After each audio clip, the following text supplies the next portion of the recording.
だから一番の問題は大山先生が日本人じゃないっていうことががんになってなかなかそういう公的なポジションには。だからそのためにね、森昌平先生とか佐藤栄作先生の顧問になってもらってなんかっていうふうに大山先生は思ってたんだろうな。でも佐藤栄作先生に言われたけど、森昌平君もだから自分もその極真の顧問になった途端に今まで何の役にもついてなかったのが運輸大臣になって、それで総理大臣になった。俺ほらしばらく佐藤栄作先生について動いてたから言われた、感謝されて。で佐藤栄作先生はね、お酒飲まない、甘いもんばかりだから、椅子に座っててね、ここのところにね、袋にね、甘いもん、あれ洋菓子かなんかしょっちゅう食べる。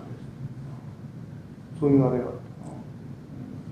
でもまあ僕自身もさ、俺みたいな人間がよ、師範代になってさ、気がついたら本当に世界の極真になってたけど、自分の中では全くそういうあれはない。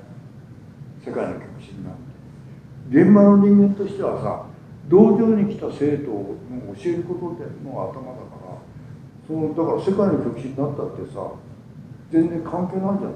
世界の極真になったからって俺が技が強くなるっていう、そんなの関係ないじゃん。自分の傾向と自分の努力で強くなれるわけだからね。そういう頭しかないから、だから表に着物をつけてさ、肺が来たのをパーッとこう、そんな稽古やってたぐらいだから。外国の方はでも大山先生の本を読んで、日本にはじゃあ行こうって言って来たら、先生みたいなまたびっくりされたと思うんですけど、まともに伸ばしたからね。そういった意味では逃げ場大きい練習相手がこう来るようになったっていうのは、だから一番笑っちゃったのは成増の黒崎先輩の道場でさ、怪人がさ「おんの」ってゴロゴロ逃げ回ってて、それで俺のことね、ホースキックだ、蹴りが負けりだった。で黒崎先輩ビール飲みや、もうちょっとこう優しくって黒崎先輩が一生懸命言ってて、俺もおかしくなっちゃう。鬼の黒崎がさ、先輩がさ、稽古をもうちょっと優しくって言葉出さないんだよ。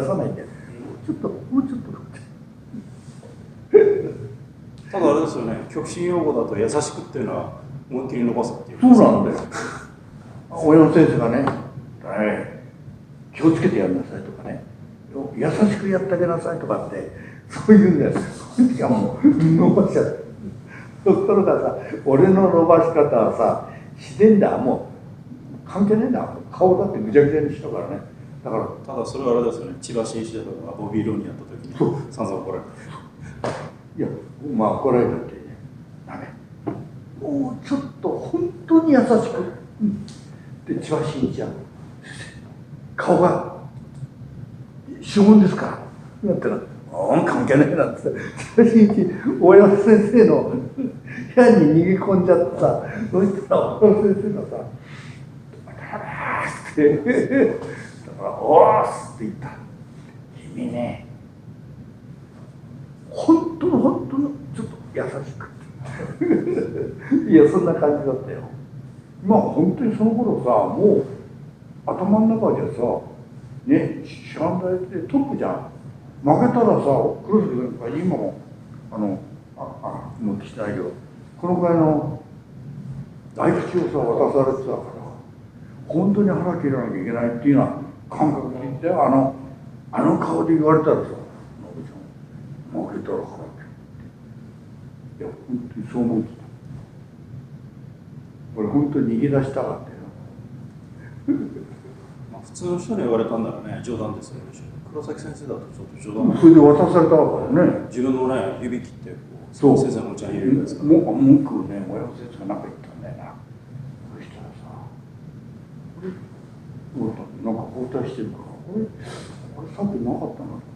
こうしたら上からさ、渡辺、行けとかで俺の先生が言うから「ああ」って言ったら「見てみろ」って言ったらふっと開けたら指が入って恐ろしいなと思ったよ。それでさ稽古終わってからよ、それで「鍋新宿行こう」もうね飲んでんだもんね恐ろしいよ。今どうなのかね、俺ちょっとまだ会ってないけどさ、もう今なんか生きてるかどうかは分かんない状態なんですけど、まあその娘と結婚だった藤原俊明っていうのが言うには、もう人に見せられる状況じゃないかなっていうことで誰とも話せない。そうだね。だから僕もなんかで連絡取ったけど、その今言った状況なんだな。そりゃそうだよな。したい放題して浴びるほど飲んでさ、ね、浴びるほど女性とやってよ。好き放題のことやってよ。よく空手の練習やってたと思うよ。でもそれはしょうがないの。俺自身もついて回ってたんだからな。黒い先輩が。そんな恐ろしい人間。一番俺びっくりしたのはさ、国会議事堂をさ爆発しようと思って体にダイナマイトを巻きつけて入ると思った。でそれが手に負えなくて護国団の佐護屋っていう、その装置を歌うかなんかしたけど手に負えないんで大山先生に預けた。そんな恐ろしい人とさコンビだよ。俺知らなかったんだよ。で玉切りつぶしちゃうわけですからね。玉玉切りつぶしちゃうわけですよ。よく俺殺されなかったと思うよ。彼女が泣いてたよなってそんな感じで言われてさ、俺もそんなの全く知らなかった。上手の前に先